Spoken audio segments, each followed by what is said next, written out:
Let's see what I can accomplish in the month of March.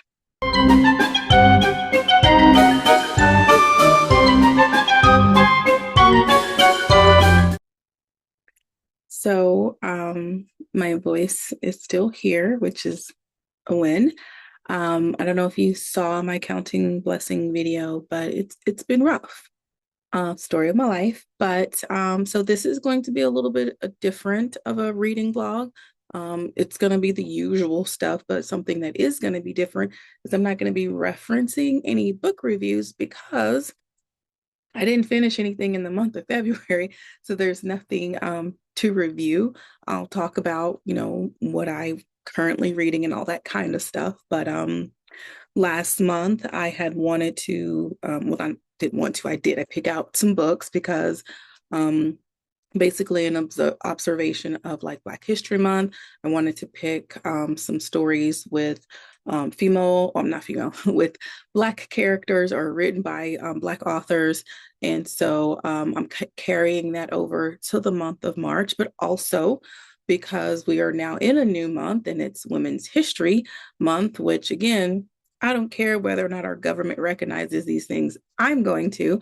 So I'm going to carry that over, like I said, and I'll explain exactly how I'm doing that. So last month, I had picked out some books that, were for my goal of reading books about Black characters.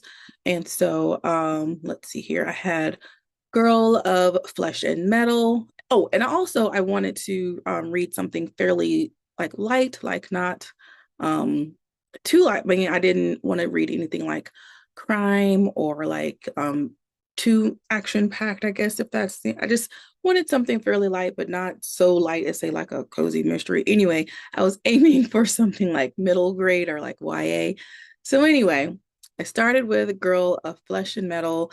To that, I added Ellie Engle Saves her herself, and I added Black Girl Rising to that, and then also The Secret Library. So that was kind of my plan for the month of February. Plus, I was also finishing up The Monkey King graphic novel from like January.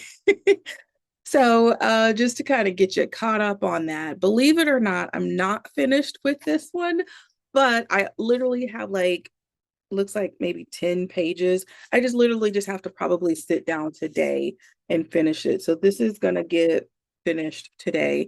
It's just been tough, trying to find the time and energy to be able to be well enough to like go to work and like pay my bills and then come home and do all the stuff I do, which we'll know just from watching, my vlogs that I incorporate. I multitask. That's the only way I get to do anything. So anyway, before before I get into that, um, I am about halfway through The Girl of Flesh and Metal. I did finish Black Girl Rising, but I didn't finish it until this month. Basically, it's a picture book, so it wasn't like a long read. I just didn't get to it in the month of February because my mind was elsewhere, just trying to address my health issues. Some, pretty common things, like nothing outrageous, but I do have this weird thing going on with my throat that the doctors aren't even really sure about, but that's another story for another day. So anyway, even though I did finish Black Girl Rising, I don't have like a review for it. I'll mention that it was lovely. I mean, I think I might have it pulled up to where I can just share one of like my favorite parts. Yeah, so it's a picture book and it's told in like rhymes and it's very like uplifting and anything. But there's like this little segment where it does talk about like the hair of like the Black girl. And so I'm just gonna not read all of this, but just like a little quote where it's like, from your skin to your lips, your freckles, your fade, your fro, your naps, your dreads, your braids. And so, like, there's more to it, but it was just like, especially for someone like me with natural hair. And even if, you're a Black woman with, without natural hair, you can wear your hair however you want. And who cares what society or anyone else says, I don't think a lot of people realize that that is a struggle for people in general in the Black community, but especially Black women. Um, there are places where we can't wear our hair certain ways and get jobs. But again, that's not what this vlog is about. So anyway, just wanted to say that I did finish Black Girl Rising, but I finished it in March. So that's why there's no review for it. I'm gonna wait and do that review at the appropriate time. I mean, I'm gonna post it online and all that kind of stuff, but you guys will see it on this channel probably next month. Anyway, I didn't start Ellie Engle. I am about halfway through Girl of Flesh and Metal. I am really enjoying it. You will, I think, see in one of the clips. I don't know if it was Girl of Flesh and Metal that I was reading on my other thing. One of the books, I'll get to it. I was like so excited to read it that I was driving and forgot to put on my seatbelt. But anyway, we'll get to that in a minute. But anyway, so I'm halfway through Girl of Flesh and Metal. Like I said, I haven't started The Secret Library yet either. 10 pages left of Monkey King. I'll probably finish that today. But like I said, because it's the month of March, I also wanted to kind of recognize women's history. And so it was very important for me to read a story by a female author featuring strong female characters. And on my blog, which I haven't done this in a while. I actually, an author who I think I reviewed one of her books in January. So an author blogger that I followed for a long time, I actually got to interview her on my blog this month. So I'll leave a link for that below if you want to check out that very fun interview for the release of her kind of omnibus, Smoke on Water. It's a collection of different stories that she's written, traversing many different mythological pantheons, and it's a really cool story. I'm not going to give too much of it away. Definitely check out the blog interview. So I basically got to interview her at the beginning of the month. I am reading the book now. She was very gracious enough to send me an ARC. I was going to buy it regardless. I've bought other of her books, but so I'm reading and I'm going to like review the ARC of that. And so it does feature a lot of strong female characters. Plus, I know it's written by a woman. And depending upon how my reading for the month of March goes, I may try to tack something else on, but I already have quite a bit. So I'm not gonna, no. Like I have to like finish something before I do anything else. So anyway, that was kind of what didn't happen in the month of February, what I'm hoping to accomplish in the month of March. And so I guess we are ready to now actually get into the vlog. You guys are going to see some of the usual stuff, me doing my multitasking, where right now I'm unfortunately just really heavily reliant on that text to speech feature where I'm listening to the different books that I want to read while I'm, doing domestic chores around my house. This you'll later on, I think when I get to my writing vlog that I'm gonna do, and even in my food vlog, you'll see that I probably have, a book playing in the background. So that's really the only way I'm able to do things right now, just because I have been struggling so much with balancing health and life. So all that to say, let's just go ahead and get into it. All right. Right, so here I am. You can see me setting up the Kindle. And yes, I know everybody's mad at Amazon right now because they are revoking people's access to download their ebooks, which I mean, I'm not surprised by this in the slightest. So I wasn't like, I had all kinds of family members sending me like links and stuff like, do you know about this? And I'm like, yeah, it's okay. Fortunately for me, I'm always just kind of have like this little hint of like distrust. So even I'm the books that I have on there that I cannot download, I'm okay with that. I'm just accepting that like at some point this could go away and I would lose access to those. I feel like once I've read a book, I don't have to necessarily like reread it again. But there are some books that I do want to reread again. And if it comes down to it, I will buy it from someone else. Also to say that, and I know I'm supposed to be talking about Girl of Flesh and Metal right now, but I just have to go on this little tangent. Amazon is not the only place that I get my books. So this was really more of an issue for people who got books from Amazon and was like, I can't access them any other way. Most of the people who were talking about it online already admitted that they get books from somewhere else and that they wanted to be able to download these books and put them on like other devices and things like that. I have a pretty large catalog of ebooks that I have downloaded from other sites that are completely unrelated to Amazon, and I can put those on any device I want, including my Kindle. And so that's basically what it boils down to. Is I've never really I guess I've never been naive enough to think that this wonderful thing that has like thousands of books on it, that I'm going to be able to have it forever. I've always kind of had like a backup plan. So anyway, all of that to say is there are other sites for you to get ebooks if you want to be able to download them to other devices. But I mean, if you are paying for like a Spotify subscription, or I don't even know if Pandora is around, but if you're already doing like a subscription service, that's basically what your Kindle is now. It's a subscription service. It is what it is. I'm not gonna like whine over it. Back to Girl of Flesh and Metal. This was actually recommended to me by an author that I have read and reviewed her work before, follow her on social media. Lucky, not lucky, blessed enough to get a follow back from her. Also in the similar like blogging community. So I've seen her for a long time.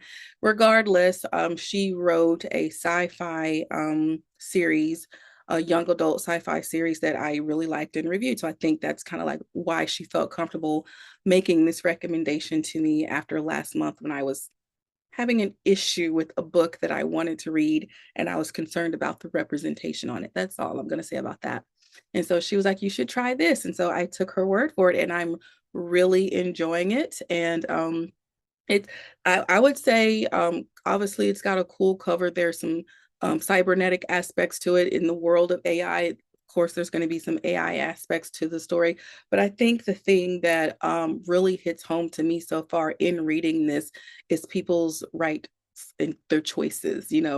Obviously, there's a lot of stuff going on in the political world, not just in the United States, in the political world, as far as women's rights, whether or not women have the rights of anything, not just their bodies, but like their existence. But beyond that, we, in this story, without giving like too much away, you basically have this person who just happens to be female. I think it could have worked even with a male character just because of the angle that they went, but it does hit home more that she's female. She's a minor. And when I say she's a minor, she's not like five. She's a teenager. She's almost an adult. And something happens to her. I'm not going to go into a whole lot of details about it. But regardless, she's basically in this situation where her life is in her parents' hands, and they do something that they 100% know is against like her beliefs because they're her parents and they have the right to do it. And this goes into a lot of things that are happening right now in the world that I'm not going to get into right now on this channel, but it does make you think.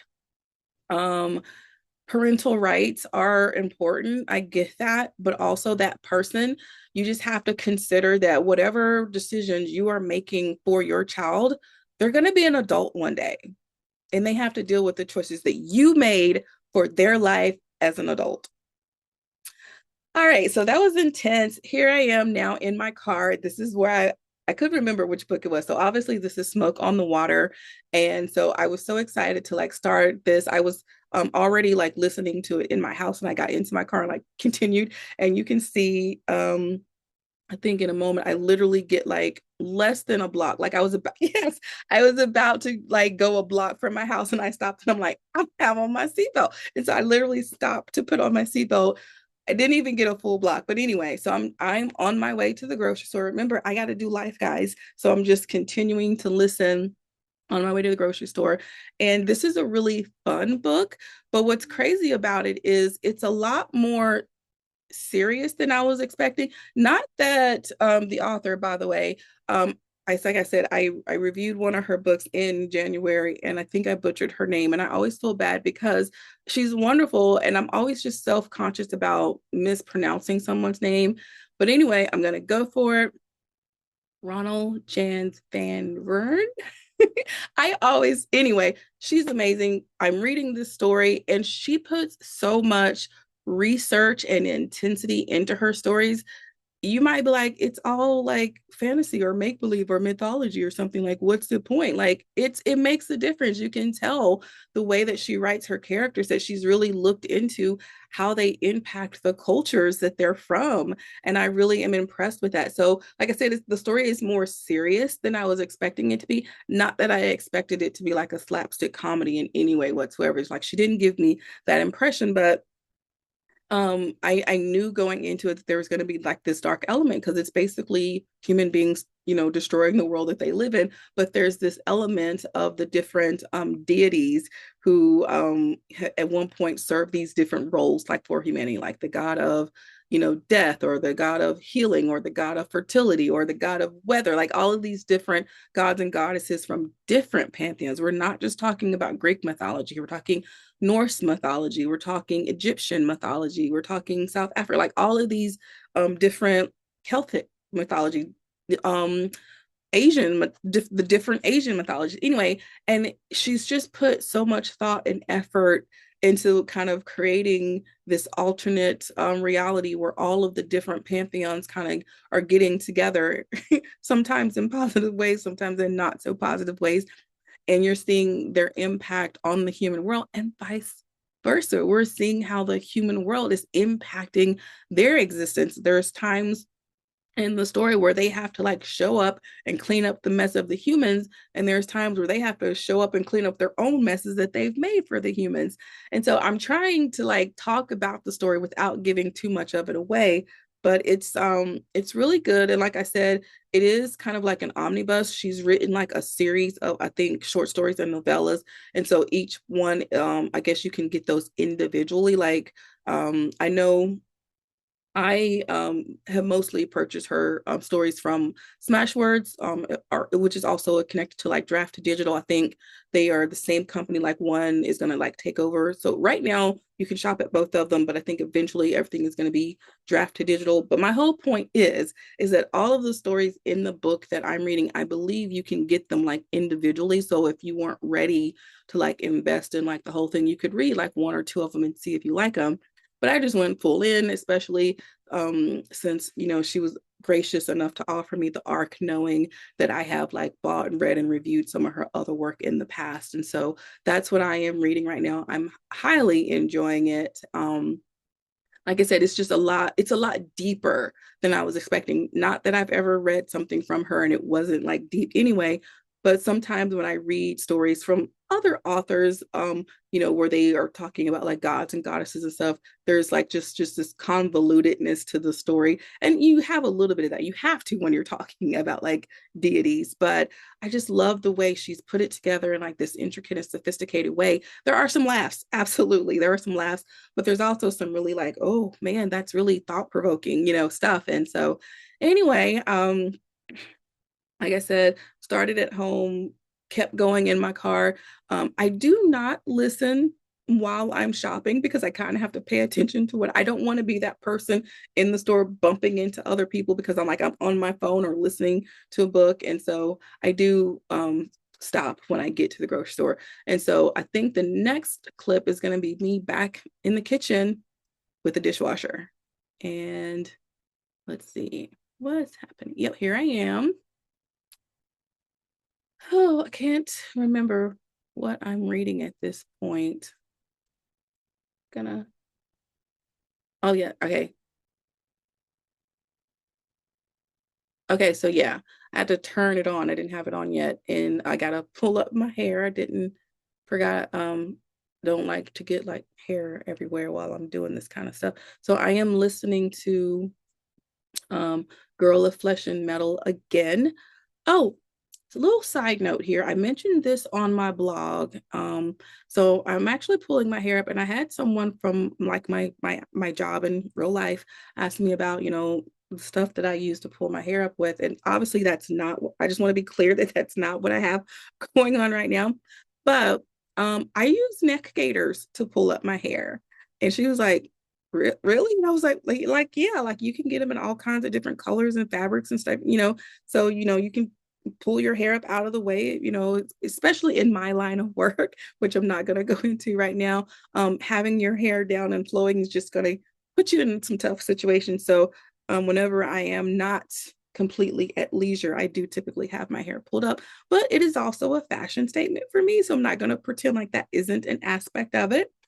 But just in case you're curious about getting your hands on some neck gaiters, I have a link below. It's an affiliate link, of course, but just know you can do that. So anyway, here I am loading my dishwasher, listening to Girl of Flesh and Metal. And so because I went on a tangent earlier, I will talk a little bit more about the story. I did mention this kind of aspect of like choice and things like that. And I understand that there's so many levels of things that could be tied into that particular subject matter. But I wanted to shift gears a little bit and talk about the technological aspects of the story. So she's clearly got like, based on the cover of the book, this like cybernetic arm. And so what you get from actually reading the story, again, I don't want to give any spoilers. I really think you guys should like pick this book up. There's so many levels to the story here, but basically she befriends this guy that she meets after getting like her new arm, and they kind of have this like comparison about what has happened to them and how they've gotten it. The thing to know is that the other person has a traditional prosthetic, and so I think there's are some mechanical elements to it, but for the most part it's a more traditional prosthetic that he's kind of like had to get used to it. And her arm, however, is something new, something that in this world is very controversial, and people are like losing their minds over it, including her. Her arm is not a traditional prosthetic, it is an AI operated arm, meaning that there's some artificial intelligence along with her own brain power that's making the arm function. And so I'm not going to again give too much of the story away, but that is a huge component as to the conflict in this story, is of course like the use of AI. And so knowing the author who recommended it to me, and like kind of her like stances on AI, made this so much more complex. I mean, the story is good by itself, but there's all like these like little things. And so knowing that she like recommended this to me, it just like added a layer to it, because this author is not like pro AI, let's do everything AI.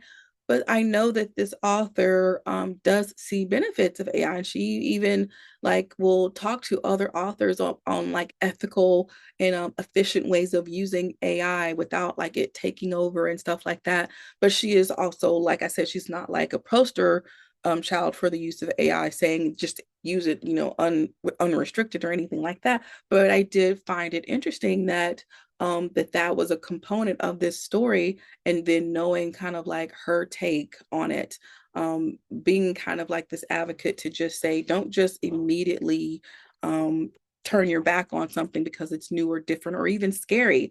It can, depending on, I think there's so many things in this world that can be scary, but can also be useful if done in an efficient and ethical way. And I think that's really what it boils down to. And so that's a component of the story that as I continue to read, I'm really curious to see like where that goes. And I will also say that there is kind of a mystery element to the story, in addition to all of the stuff I already mentioned. And that mystery is really getting good, like to the point, like I have my theories about what I think is happening. And some of it, I think it might be pretty obvious. I don't know. We'll see. I would love to have like a complete twist and I'd be totally wrong. So I guess I will just have to keep reading to see. All right. So here I am. This is pretty much the end of the reading log. Like I said, it was a little bit different, where I didn't really have any reviews to reference, which is really a bummer for me, because I do my reviews as shorts. That's like content that I put out, but that's okay. I'm just going to be short on content this month, considering the amount of content I didn't put out last month. I'm okay with that. So anyway, what are you guys reading? How are your reading goals going? Is it important for you to incorporate reading? Like I said, the books that I chose to read last month were to be in honor of like Black History Month. And then for in honor of Women's History Month, it was important for me to pick a book that I knew was going to feature strong female characters, that was written by a woman. And it just so happens, now that I'm thinking about it, whoa, I'm a little late to my own game. all of the books that I picked last month for Black History featured female characters. So I was already a month ahead for the whole women's history thing. Anyway, yeah, I would just love to know, like, how the reading is going for you guys. Have you read anything interesting? Do you have a recommendation for me? Because I mean, I'm reading a book right now that was basically a recommendation. And so I'd love to hear what you guys have. Okay, guys, stay safe and be blessed. Hey, guess what? If you like what you see, you can totally subscribe to this channel. You could also give it a like and leave me a comment. I would totally love that. Okay, bye bye.